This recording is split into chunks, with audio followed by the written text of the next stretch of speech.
Hey, it's Maria, and this video is all about the trials, the errors, the triumphs, the comedy of mistakes that you might make in your everyday life, as well as on the total gym. Have you ever tried something and you just can't seem to get it right? You keep trying, you want to give up, but something inside of you says, don't give up just yet, give it another go, learn from your mistakes, and see how you do the next time. Well, this is the trial and error process, and it's something that we can relate to in all the things that we do. A few trial and error tips that might be able to help you is to first experiment. Try something. If it doesn't work, try it again a different way. And as you do this, you are able to learn from your mistakes so that you can fix them and maybe start the process again.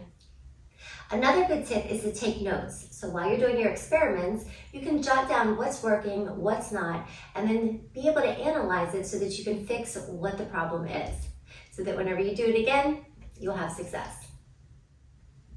Another tip is to just allow yourself to feel the struggle. I know it's not that fun to feel the pain that you have to go through to experience something you want to achieve, but that's the part of the process, and it helps you learn whether it is a physical pain that you might experience or something that is just mentally painful. So just take your time, try to feel what you feel, and don't be ashamed. It's okay. It's okay to fail, because failing is actually winning. It's what helps you learn.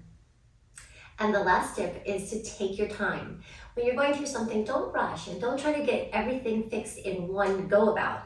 Take your time with one skill, work on it, maybe put it away and come back to it the next day, and then you'll be able to feel or see the improvements that your body makes.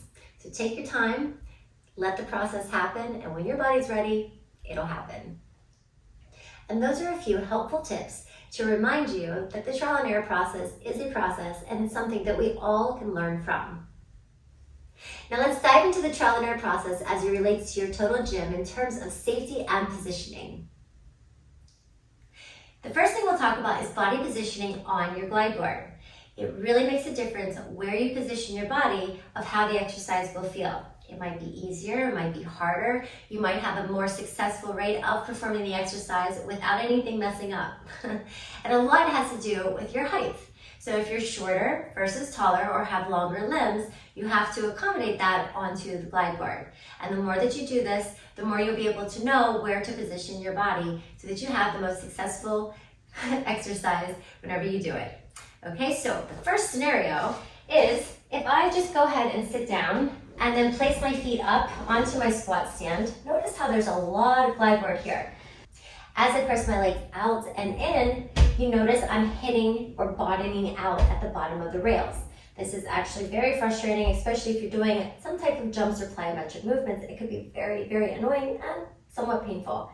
Now, if you do have some limitations in your body, it's not so bad of a thing to position you so that it actually helps stop and prevent you from going into an increased range of motion.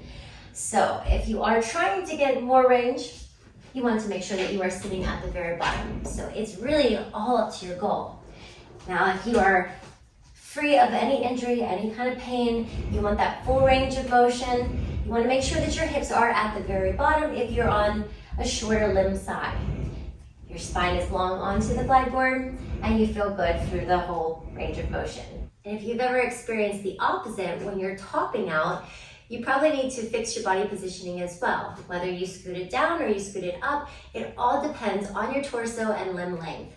So this is one of those trial and error processes that you have to kind of go through so that you have a triumph and you'll position your body correct every single time. And the next one I call the great fall. Have you ever used your total gym and actually fallen off of it?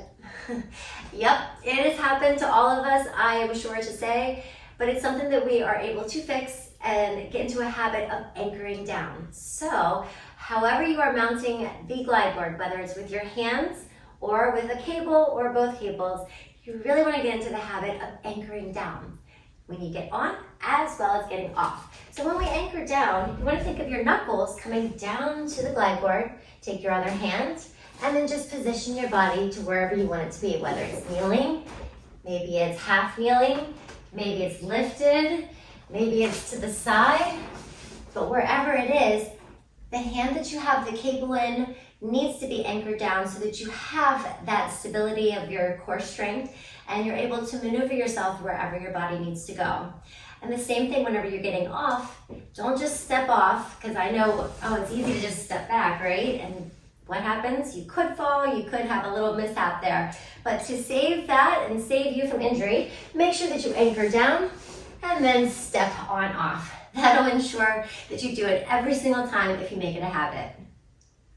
And the last one is a hair tear. Yep, you could possibly tear your hair by getting stuck into the cables. And this is not a fun thing. It has happened to us all. Even when you think that you're being safe about it, somehow the hair sneaks out and it just gets caught. So you want to make sure that you are aware of this and you prevent it from happening. Now, I'm not going to actually demonstrate because I don't want to tear my hair, but I will lie back so that you can see how this happens. So when it comes back, you can notice the hair goes past the glide board. This can actually get stuck as the glide board starts to move with the cables. Now what I suggest doing is tuck your hair underneath so that you are completely onto the glide board and your hair is down. The only problem with this is that if I am on the glide board and I start to lift my chest up, sometimes the hair comes back out and back over the glide board. So you want to make sure that you are really keeping that hair up and tucked away. And I like to use it either in a bun, maybe wear a hat, or just tie it back really good, because there's nothing worse than getting your hair pulled. You want to make sure that you keep that for your hairstylist. And those are a few examples of how to implement the trial and error process on your total gym. This is such a useful process that you can take and use in everyday life as well. Just remember, be fearless, be strong, keep trying, never give up, because winners never fail and failures never win.